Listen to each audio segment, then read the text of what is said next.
Rule 14A പ്രകാരം GST registration എടുത്തിട്ടുള്ള tax payers അവർക്ക് റൂൾ 14A ഓപ്റ്റ് ഔട്ട് ചെയ്യാനുള്ള ഒരു ഫെസിലിറ്റി GSTN പ്രൊവൈഡ് ചെയ്തിട്ടുണ്ട്. അതിന് ചെയ്യേണ്ട ഒരു കാര്യം, സർവീസസിൽ രജിസ്ട്രേഷനിൽ application for withdrawal from rule 14A നമ്മൾ സെലക്ട് ചെയ്യണം.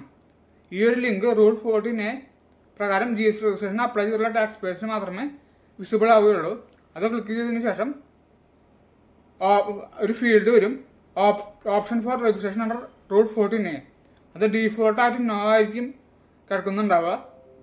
അതുപോലെ തന്നെ അതിനുശേഷം നമ്മൾ റീസൺ കൊടുക്കണം.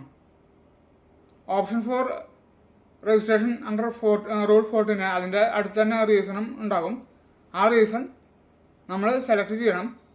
അതിനുശേഷം ആധാർ ഒതൻറ്റിക്കേഷൻ ടാബിലേക്ക് നമ്മൾ പ്രൊസീഡ് ചെയ്യണം. നമ്മൾ ആധാർ ഒതൻറ്റിക്കേഷൻ വഴിയോ അല്ലെങ്കിൽ ബയോമെട്രിക് ഒതൻറ്റിക്കേഷൻ വഴിയോ ഇത് സബ്മിറ്റ് ചെയ്യണം. ആധാർ ഒതൻറ്റിക്കേഷൻ പ്രൈമറി ഓതറൈസ് സിഗ്നേറ്ററുടെ അല്ലെങ്കിൽ ഏതെങ്കിലും ഒരു പ്രൊമോട്ടറുടെയോ ഒരു പാർട്ട്ണറുടെയോ ആധാർ വഴിയാണ് നമ്മൾ ഒതൻറ്റിക്കേറ്റ് ചെയ്യേണ്ടത്. ഈ GST RAG 32 അതാണ് ഓപ്റ്റ് ഔട്ട് ചെയ്യാനുള്ള ഫോമിൻ്റെ പേര്. RAG 32 അപ്ലൈ ചെയ്യുന്നതിന് കുറച്ച് കണ്ടീഷൻസ് ഉണ്ട്.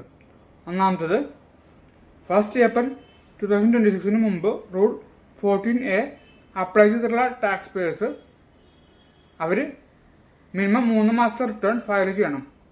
1 April 2026 അല്ലെങ്കിൽ അതിന് ശേഷമോ റൂൾ 14A അപ്ലൈ ചെയ്തിട്ടുള്ള ടാക്സ് പേയേഴ്സ് ഒരു ടാക്സ് പീരീഡിലെങ്കിലും റിട്ടേൺ ഫയൽ ചെയ്യണം. എല്ലാ പെൻഡിങ് റിട്ടേണുകളും ഫയൽ ചെയ്തെങ്കിൽ മാത്രമേ RAG 32 അപ്ലൈ ചെയ്യാൻ പറ്റുകയുള്ളൂ. RAG 32 ഈ ഫോം ഡ്രാഫ്റ്റാക്കി സേവ് ചെയ്തതിന് ശേഷം 15 ഡേയ്സിനുള്ളിൽ ഇത് സബ്മിറ്റ് ചെയ്യണം. സബ്മിറ്റ് ചെയ്തതിന് ശേഷം 15 ഡേയ്സിനുള്ളിൽ ആധാർ ഒതൻറ്റിക്കേഷനോ അല്ലെങ്കിൽ ബയോമെട്രിക് ഒതൻറ്റിക്കേഷനോ ചെയ്യണം. എങ്കിൽ മാത്രമേ ARN ജനറേറ്റ് ആവുകയുള്ളൂ. RAG 32 അതായത് ഓപ്റ്റ് ഔട്ട് ചെയ്യുന്നതിനുള്ള ആപ്ലിക്കേഷൻ സബ്മിറ്റ് ചെയ്തതിന് ശേഷം RAG 33 ഒരു ഓർഡർ വരും.